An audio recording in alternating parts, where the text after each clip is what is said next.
Creating a clay coil. You're going to need to prepare your clay. We've done this before. First you'll need, using your palm, then you will wedge. You're going to do a tap, tap, turn, tap, tap, turn to wedge your clay. Don't forget it's six-sided, so tap all the sides. We want to create a rectangular prism. We've done this many times, so you're going to watch how the video speeds up, but you're not going to go really fast. When creating a coil, you want to get to a rectangular prism in your wedging.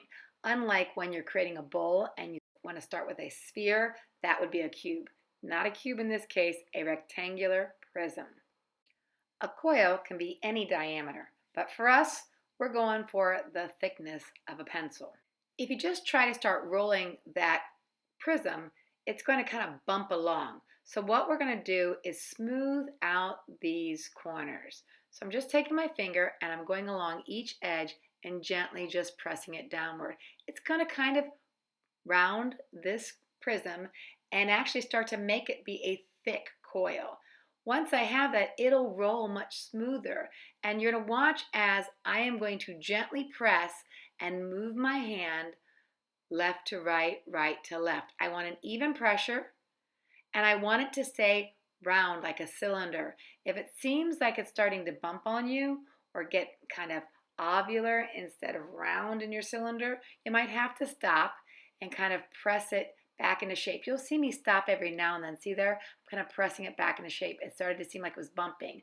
Notice as it gets longer, I'm going to start to use two hands. I can cover more surface and I can control my coil better that way. I also want to watch to make sure as I'm working, one side isn't getting a lot thinner than the other. I need the diameter thickness to stay equal the entire time. If it seems to be getting a little dry, you can take a little water and put it onto the coil itself, but not a lot. Or you could just dip your fingertips in the water and add some water to your hands.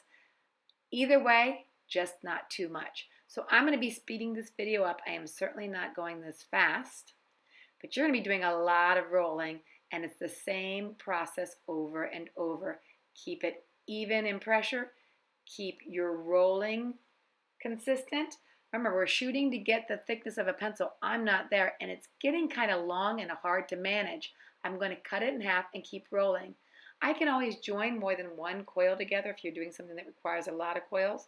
But if I let it get too long, I don't have as much control over the coil and my craftsmanship will suffer, so the quality will suffer. Here I go. I'm almost there. My goal is the thickness of a pencil or even maybe a little bit thinner. I don't want it to get totally dried out. This mat that I'm on is trying to steal some of the water from my clay, and my hands are trying to steal some of that moisture from the clay. So every now and then you will have to add moisture to something, either your hands or the clay. Now what I want to do is actually roll this coil on itself. So I need to make it attach to itself, and you'll notice I'm putting water onto the coil. You could use slip.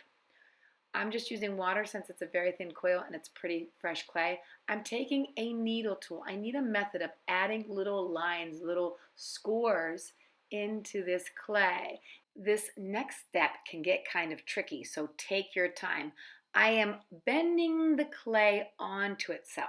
You need to go slow. If your clay has gotten dried out, it'll start to crack and break. You will go slow. I did one small bend, and then look, I'm back to scoring. It's a little out of focus, but you're getting the idea. I scored each surface that I want to connect to each other, added water, and then roll. After the first bend, the rolling's not so difficult. It's just that first bend that can be a little tricky. I'm going to continue to score the surfaces that I want to roll onto each other, add water to those surfaces, and roll. You're going to notice I have to add a little pressure when rolling, but not a lot. Do not press hard and lose the design of your coil. That's the whole point about making a coil, is the interesting design that you're making. With this coil, I created a spiral design. You can create any design you want with your coil. Coils can be added to pots for a foot, for a lip, for a handle, for a design. Coils have many uses. This is just an introductory video. to get you started. You're going to keep scoring, adding water, rolling, attaching.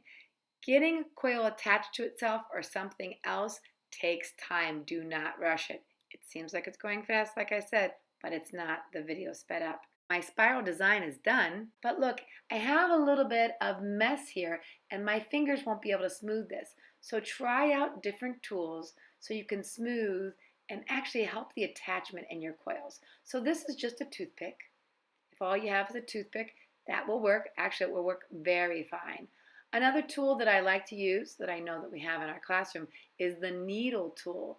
That's actually kind of has a nice sharp point and it can get down into the connection without losing the connection. Remember, I want the connection.